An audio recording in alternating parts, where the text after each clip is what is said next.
안녕하십니까. 명품 변호사 TV의 조용주 변호사입니다.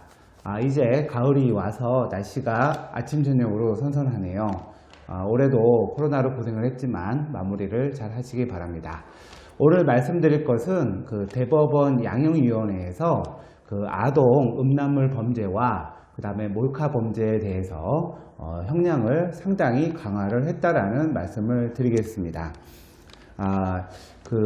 우리 사회에 이렇게 그 아동성에 대한 이러한 그 불법 촬영물들을 해서 그거를 유통시키고 이걸 통해서 이익을 보는 그런 사건들이 있었죠. 제가 기억하는 거로는 그 N번방 사건이 있었던 것 같은데요. 이렇게 다수의 그 이런 좀 잘못된 기호를 가지신 분들을 상해서 또 어린 여성들을 상대로 이런 성착취물들을 제작을 해서 큰 문제가 됐던 것으로 기억을 하고 있습니다. 그래서 이번에 그 양형위원회에서는 그 디지털 성범죄, 이 디지털 성범죄의 특징이 한번 유포되기 시작하면 이거를 걷잡을 수가 없는 거죠. 어디서 뭐 한두 명이 본 것이 아니고 순식간에 수만 명, 수십만 명한테도 퍼질 수 있어서 이렇게 노출된 피해자로서는 그런 치욕감에 때로는 자살을 하거나 가정이 파괴되거나 심각한 정신적인 장애를 입는 게 많이 있었습니다.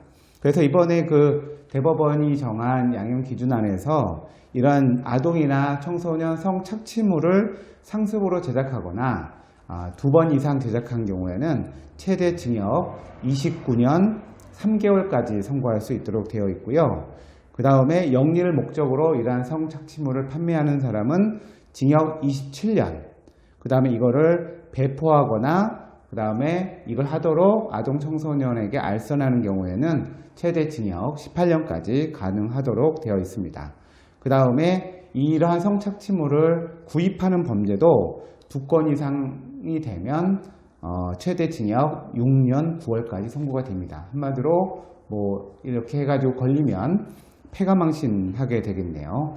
그리고 여러 가지 그 이제 양형을 판단할 때 이제 특별 강경 인자, 일반 강경 인자가 있는데 피해자가 처벌을 뭐 원하지 않는다 하더라도 이거를 특별 강경 인자가 아닌 일반 강경 인자로 위상을 낮추어서 양형의 반영이 좀 안 되도록 했고, 만약 피해자가 극단적인 선택을 하거나 가정이 파괴되는 사정이 있을 경우에는 형이 가중되도록 했습니다. 또한 뭐 이렇게 범행을 한 사람들이 전과가 없는 경우도 많아요. 그래서 전과가 없는 것도 강공 요소로 고려하지 않고 한 번 걸리면 바로 이렇게 처벌을 세게 하겠다라고 이번에 양형 기준을 정했습니다. 그리고 신체를 몰래 촬영하는 경우, 일명 몰카라고 하죠. 이런 경우에도 2건 이상 몰카 범죄를 저지르거나 상습범인 경우에는 최대 징역 6년 9개월까지 선고하도록 되어 있습니다. 그리고 몰카 범죄를 반포하거나 2번 이상 저지르게 되거나 상습범인 경우에는 최대 징역 9년까지 선고하도록 했고요. 영리 목적으로 판매했을 경우에는 징역 18년, 제작물을 소지하는 범죄를 2건 이상 저지르면 징역 4년 6월이 선고되기 때문에 일단 벌금은 없습니다. 그리고 징역형들이 뭐 10년, 20년, 거의 최대는 30년까지 가능한 이런 양형이 선고가 되기 때문에 이렇게 아동이나 청소년의 그 음란물을 이렇게 디지털로 판매하거나 뭐 소지하거나 뭐 이렇게 했을 경우에는 어마어마한 형벌이 따른다는 사실. 그래서 뭐 사회적으로 이러한 범죄를 퇴출시키겠다라는 것이 아마 법원의 의지인 것 같습니다. 그래서 이렇게 정상적이지 않은 음란물을 취급하거나 만들거나 구입하거나 소지하는 경우가 다 처벌되기 때문에 여러분들이 청소년이나 아동의 불법 음란물에 대해서는 접근조차 하지 않는 것이 좋을 것 같습니다.